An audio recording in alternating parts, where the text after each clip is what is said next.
world's weirdest restaurants takes you to Berlin for the night of your life. A medieval meal eaten the old-fashioned way.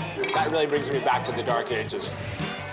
Then to San Francisco, where the servers bend over backwards to please you. The diners are basically right beside the performers. In Japan, we'll visit an eatery that'll take us right inside the Arabian Nights. I think it's going to be a magical night. And finally, we'll fly to England, where you don't have to sing for your supper, but it might be sung to you. What have you got on your plate?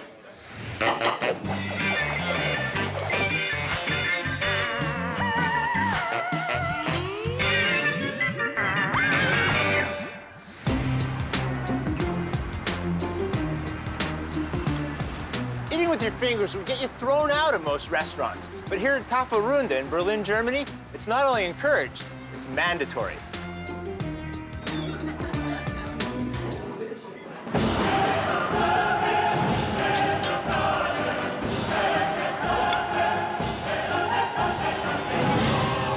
Looks like it's time to get medieval. Tafelrunde restaurant is like walking into the Middle Ages. You'll be entertained by a court jester and served a feast hearty enough to satisfy a round table full of knights. Your first impression when you walk into the room is like you walk into a medieval tavern. Wow, look at this. With 130 customers a night, the kitchen prepares a set dinner using traditional recipes of the era, fit for a king. It's really dark. I mean, there's barely just candlelight, and this feels kind of cave-like. There'll be no splattering this shirt tonight, that's for sure. Then, of course, you've got your knight in shining armor, keeping an eye on things. And over here, you've got a wall full of medieval instruments and some very scary-looking weapons. What is this? Is this the menu? The menu for tonight. First one is a drink. The horn. Oh, we get to drink from the horn, whatever that means. Yes. I think it's mead, actually, which is a very ancient drink. Nice, that's sweet. And the second one is bread with cheese. Okay, hold on. So bread and sour cream is the second course? Yes, that's correct. As a course? As a course. The knights don't revolt? No.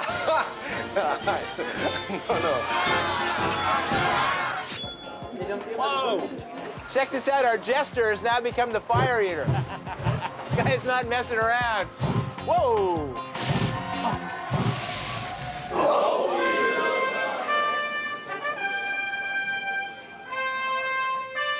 Wow.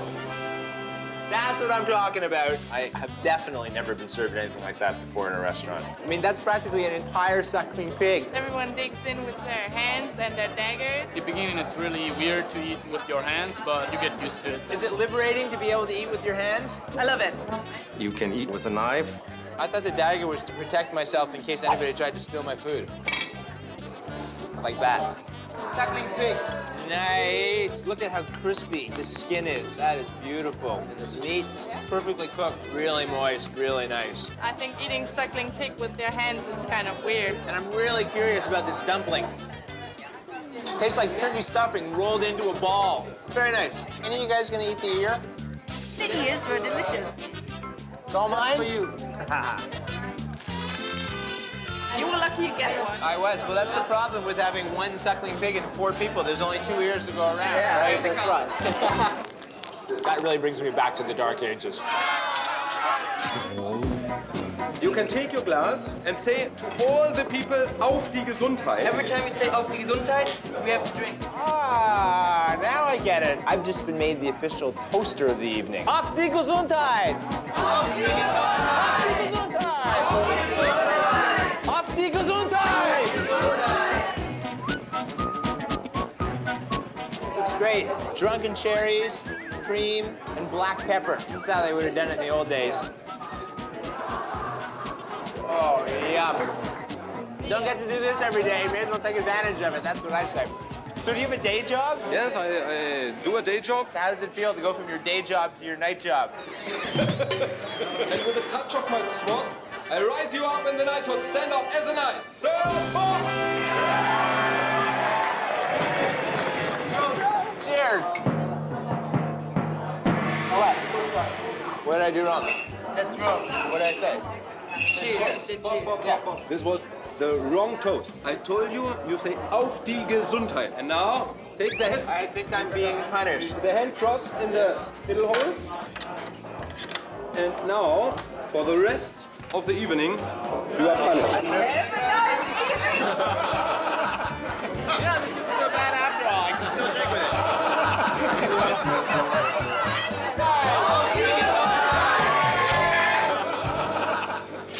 Where else can you be fed, shackled, entertained, and knighted? The whole experience, it's delicious, it's creative. It's fun to come here with friends and just have a good night.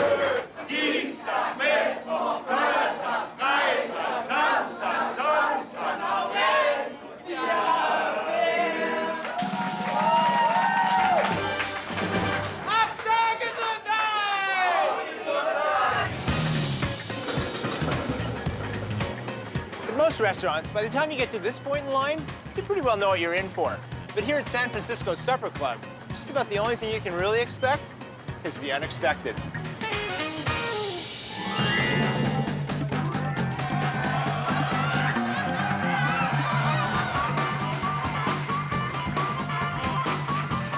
Supper Club is very much a combination of the food, performance, and experience. We change our theme every month. The theme for this month is Trailer Trash Christmas in July. Well, hello, honey. How you doing? Very well, thank you. This is my brother, You want a Elliot. kiss under the mistletoe? You know, I've been here for less than 5 minutes, and I already feel like I've entered the twilight zone of weirdness. The Supper Club is undefinable. Trying to put it in a box is like trying to capture smoke. Everywhere you turn, there's just a different environment around you. The excitement is actually palpable. You can tell that people are really geared up. Would you like to come to bed with me? Just say yes. I'll go with yes. Let's do it. Welcome to Supper Club San Francisco. Welcome to the inner chamber. There's no chairs or tables, there's just beds. Dinner at the Supper Club is like being yanked inside a performance art piece. The food, performers, and waitstaff serve a unique experience right to your bed. I like it when people walk in here not knowing what to expect. The way the dinner works, 4-course meal, everybody eats the same thing at the same time. The guests arrive at 7, then plates start flying out. Let's get the party started. We push the boundaries with food, the way it's plated, having it being served to people in a way that you would not expect. Better than it looks from the dog bowl. What's your ultimate goal as a chef? To surprise people, bring something new to the table. Along with performance on the plate, right? Exactly. This is our black bean stew with pearl onions, little red bell peppers around, Italian pancetta, and beautiful pork belly. That was braising for 3 hours. Fabulous. Having a great time. Those beans are great. The brightness of that cilantro there is amazing. Pork belly, so rich and so crisp at the same time. I'm not quite sure if I should be using the spoon or just eating straight out of the bowl. The presentation may be trashy, but the food, pure class. Want to see what's up here? Oh, smokes, it's a whole other level. Another set of beautiful people dining. Completely different vantage point from down there as well. Have you been here before? I have. What was your favorite part of the experience? I met my future husband. Were you literally in bed together, side by side? We were side by side, yes. I think another performance is about to start up downstairs. Let's check it out. The Supper Club is a platform for emerging art. We really like to see it as a feast for the senses. I absolutely love it here. It's always something unique.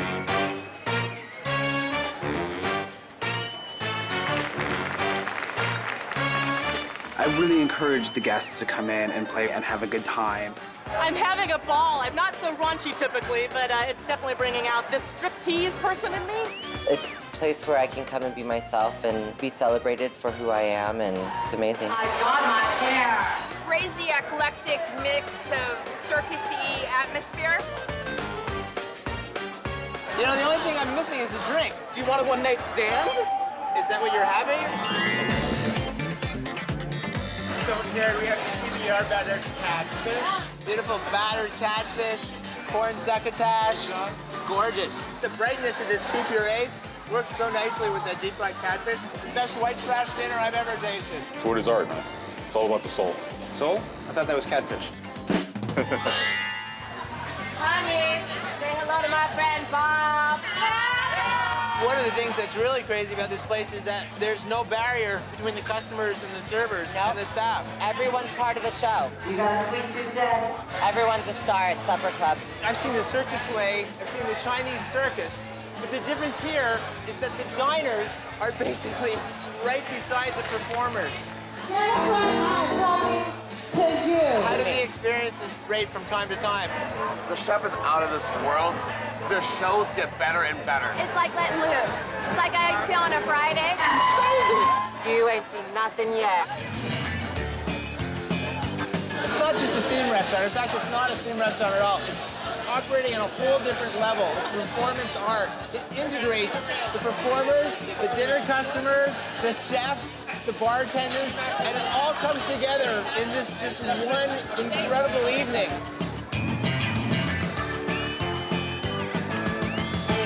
Surprises just never end here.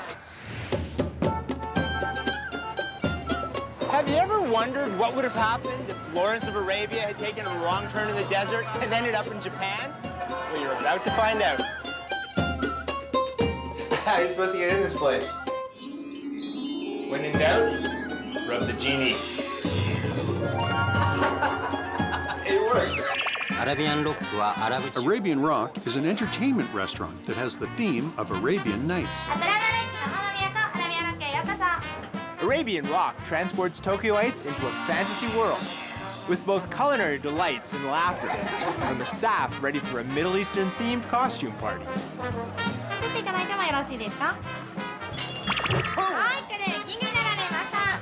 think it's going to be a magical night.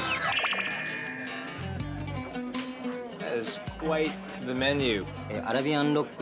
Arabian Rock's food is Japanese-style Middle Eastern cuisine. Kebabs, tagine, this is kind of beef in a tent. Kind of a combination fusion thing going on here. It all looks very delicious. I think I'm gonna have to order a bit of everything. Time to do a little exploring. I love this. You know, all Japanese restaurants provide slippers, but in this case, they're gold-plated. Excuse me, have either of you seen a large brown camel? What do you think it is about theme restaurants here that attracts the culture so much? I think it's escaping from the everyday life and you can go to another world. You know, it really feels like they've deconstructed a Moroccan courtyard and brought it here to Japan. Everything from the curtains to the light fixtures, the tiles, it all has a pretty real feel to it. Well, okay, maybe there's a bit of plaster involved.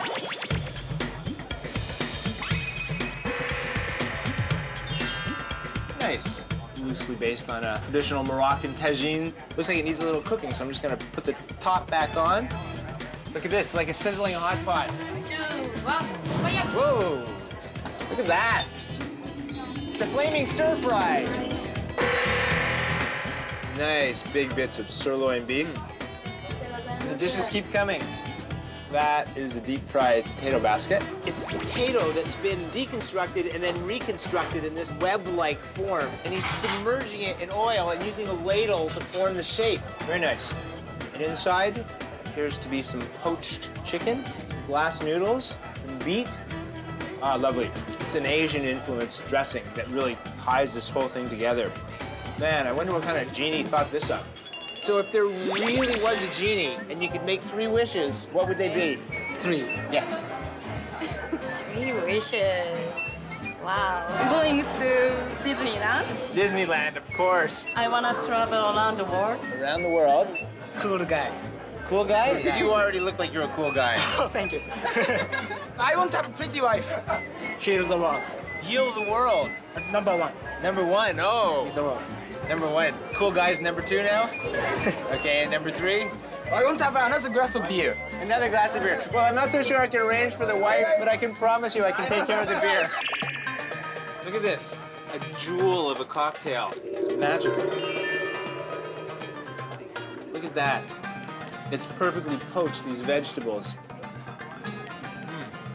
Super nice to have eggplant without a lot of oil. This is really tasty. Holy smokes, what is that? It's the Tower of Onion Rings. Are you gonna eat all those? I don't think so. Go for it. Oh. That's good. Super crunchy. Arabian Rock is contemporary Japanese cuisine, cooked by Aladdin, with a little bit of Japanese pop culture thrown into good measure. Oh, look at that. Bob King. Somebody tells me I don't have the right kind of belly for this job. More sit-ups, more sit-ups, more sit-ups. There are some restaurants that are weird because of the food, and others that are weird because of their environment. And then there are those like Bombay's here in Brighton, England, that are as eccentric as their owner.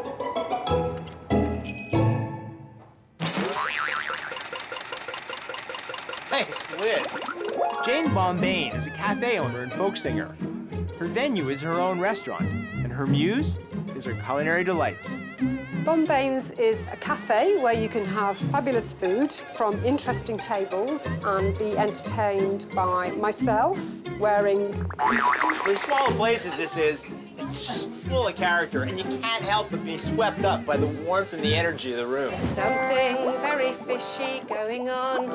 Unusual and very unexpected. I just wanted to have somewhere to take my hats and leave them there and perhaps have some food and drink. But the wacky hats don't upstage the food. Jane's menu is on par with the best of Brighton. Okay, so here's the menu. Thank you very much.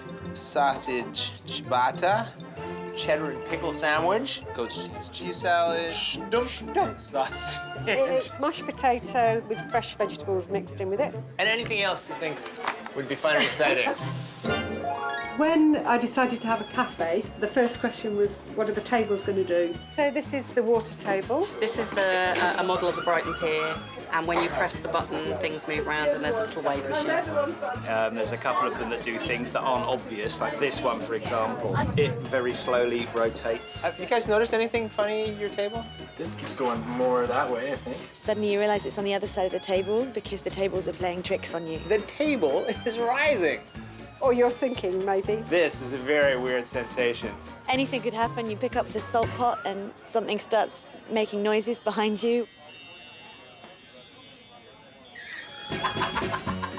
These two little black tables are the Aesop's tables. Aesop's tables? Aesop's Oh, tables. as opposed to Aesop's fables? Looks like a trio of spreads, although I'm not quite sure what they are. What have you got on your plate? Ramekin one? I think I'm about to find out. And onions and red peppers. Well, that was music to my ears. Let's see how it works on the palate. Wow, that is so good. The red pepper comes through beautifully, and all those other ingredients that I was just sung to about, you can taste each and every one of them. I just can't remember what they are. What comes first, the music or the recipe? I've always wanted to ask that question. Sometimes I'm not allowed to change dish because the song is already standing. I've heard of singing for your supper, but I've never had my supper sang to me. That's what you've got on your plate. It's hats off to the chef, as Jane has created each hat to symbolize a part of her life. And together, they tell her story. There's little Jane Bombay when she was thin. This hat represents the history of this building, and it started life as a musical instrument maker. This one is the house hat. Features Jane Bombay with different hats on and doing different things. She's on a harmonium there with a rotator hat on there, actually. But there she is in the bath with a goldfish bowl. I've got about 12 hats. Probably the most elaborate hat is my train hat because the lights come on as the train goes round. Now, is there a trick to keeping it balanced on my head? Woo! Whoa! Here's your goat's cheese salad, sir. So you've got the beautiful pungent goat cheese on a garlic crostini, and it's surrounded by all these amazing garden vegetables. Beet, tomatoes, you've got walnuts. Man, this whole thing comes together. Check out this kitchen.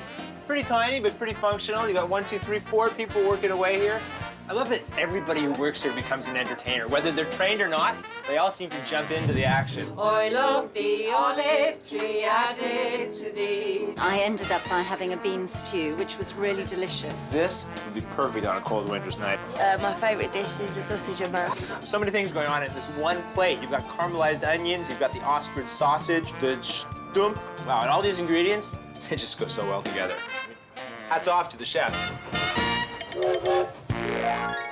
We're hoping for a performance. That's one of the reasons why we came. I don't know what to expect. Jane Bombay came and sat down on her harmonium, and she was singing the most amazing song. Everything about Bombay embodies the spirit of its owner, and it's not really like she's trying or anything. It's just like it escapes from her brain and pirouettes around the whole restaurant. It's a really nice place, and I would like to come here again. I think the reason I enjoy it as much is because I can see that Jane's enjoying herself as well. Bombay and Jane is bonkers. Not a pink or ocean green, not a pearl